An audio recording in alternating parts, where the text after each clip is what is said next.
شہادت امام حسین علیہ السلام کے بعد امام حسین کے گھوڑے نے اپنی پیشانی پر امام حسین کے خون میں رنگین کر کے اہل حرم کے خیام میں خبر شہادت پہنچائی، جس کی وجہ سے خیام میں کوہرام برپا ہو گیا۔ یزیدی فوج نے خیموں کا رخ کیا اور آتے ہی خیموں میں آگ لگا دی اور رسول اللہ کی بیٹیوں کو لوٹنے لگے۔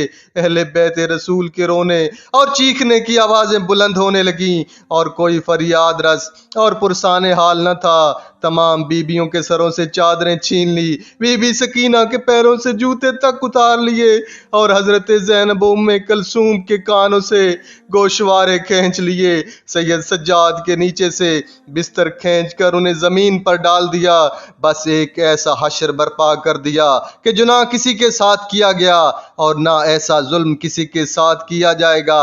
ان حالات کو دیکھ کر ایک عورت جو قبیلہ بکر ابن وائل سے تھی، ایک تلوار کا ٹکڑا لے کر ان یزیدی فوجیوں پر حملہ آور ہوئی جو اہل رسول کو لوٹ رہے تھے۔ تو بی بی سکینہ کے کرتے میں آگ لگ گئی تو وہ باہر کی طرف بھاگنے لگیں۔ جیسے جیسے ہوا لگتی تھی آگ بھڑکتی جاتی تھی۔ یہ حال دیکھ کر ایک دشمن کو ترس آیا اور وہ آگے بڑھ کر دامن سے آگ بجھانے لگا۔ بی بی سکینہ نے جب اسے اپنے اوپر مہربان پایا تو پوچھنے لگی کہ اے شیخ، نجف کا راستہ کدھر ہے؟ اس نے کہا، اے معصومہ، اس کم سنی میں نجف کا راستہ کیوں پوچھتی ہو؟ تو بی بی نے فرمایا کہ میں اپنے دادا علی کی قبر پر جا کر شکایت کروں گی کہ میرے بابا اور میرے بھائیوں کو بے جرم و خطا قتل کر دیا گیا۔ بس ظلم و وجور کی انتہا ہو رہی تھی۔ کسی بی بی کی پشت پر تازیانے لگائے جا رہے تھے، کسی کے رخسار پر تماشے لگ رہے تھے، کسی کی پیٹھ پر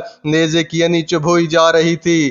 جب سب کچھ لوٹا جا چکا تو خیمے جل چکے اور شام ہونے کا وقت قریب آیا تو بی بی زینب نے جناب ام کلثوم سے فرمایا کہ اے میری بہن، اندھیرا چاہنے کو ہے، تم سب عورتوں، بچوں اور بچیوں کو ایک جگہ جمع کرو، آج علی کی بیٹی پہرا دے گی۔ حضرت ام کلثوم نے سب بیبیوں، بچوں اور بچیوں کو جمع کیا، مگر بی بی سکینہ نظر نہیں آ رہی تھی۔ آپ نے جناب زینب سے عرض کی، سکینہ کا کچھ پتہ نہیں چل رہا۔ تو بی بی زینب مقتل کی طرف تلاش کرنے لگی تو ایک کونے سے بی بی سکینہ کے رونے کی آواز آئی۔ جب بی بی زینب نے دیکھا تو سکینہ اپنے بابے کے سینے سے لپٹی ہوئی رو رہی تھی اور یہ کہہ رہی تھی کہ بابا، آپ کے بنا اب میں کیسے زندہ رہوں گی؟ بی بی زینب نے بی بی سکینہ کو بڑی مشکل سے بابا سے جدا کیا اور جب آپ واپس آ رہی تھی تو بی بی سکینہ اپنی پھوپھی اماں سے فرمانے لگی کہ میرے بابا کی کٹی ہوئی گردن سے یہ آواز آ رہی تھی کہ اے میرے چاہنے والوں، جب بھی ٹھنڈا پانی پینا تو مجھے یاد کرنا اور جب بھی کسی غریب یا شہید کا واقعات سننا تو مجھ پہ گریہ کرنا۔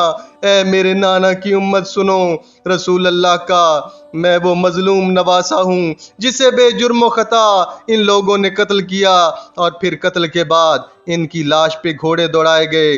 اور اے میرے چاہنے والوں، کاش تم آج عاشورہ کے دن دیکھتے اور وہ منظر دیکھتے جب میں نے اپنے پیاسے بچے علی اصغر کے لیے کس طرح پانی مانگا تھا اور کس سنگ دلی سے مجھے انکار کیا گیا۔ رات کا کافی حصہ گزرنے کے بعد جناب سیدہ زینب نے دیکھا کہ ایک شخص گھوڑے پر سوار آپ کی طرف آ رہا ہے۔ آپ نے آگے بڑھ کر کہا کہ ہم اہل بیت رسول ہیں، ہمارے چھوٹے بچے، بوڑھے، جوان آج سب قتل کیے جا چکے ہیں، اب ہمارے چھوٹے بچے ابھی روتے ہوئے سوئے ہیں۔ اے سوار، اگر تو بھی ہمیں لوٹنا چاہتا ہے تو صبح آ جانا، ہمارے پاس جو کچھ بچا ہے لے جانا، مگر اب ہمارے بچوں کو نہ جگانا۔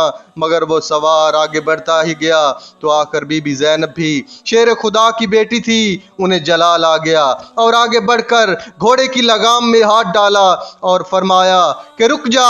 یہ حال دیکھ کر گھوڑے سے اترے اور بی بی زینب کے سر پر بوسہ دے کر فرمانے لگے کہ بیٹی، میں تیرا بابا علی ہوں، میں آیا ہوں کہ میں اپنی بیٹی کے دکھ سکھ سن سکوں۔